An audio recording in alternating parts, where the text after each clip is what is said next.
మిత్రమా, మూర్ఖునితో ఎంతో నేర్పుగా జీవిస్తేనే బాగుపడతావు, లేదంటే ముప్పు తప్పదు.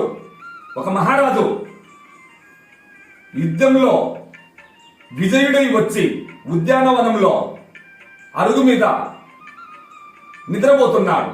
కానీ ఆ రాజుకు ఒక పెంపుడు కోతి ఉంది. అది వచ్చి రాజుగారి ఖడ్గం పట్టుకొని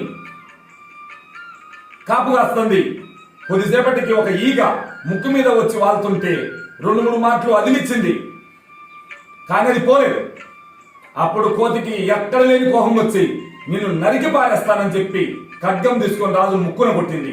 ఇంకెక్కడి రాజు మాయమైపోయిండు.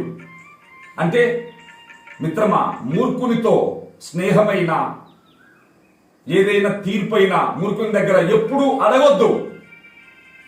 ఒకవేళ అది జరిగితే నీ జీవితానికి ఎంతో ప్రమాదకరం. ఓం స్వస్తి.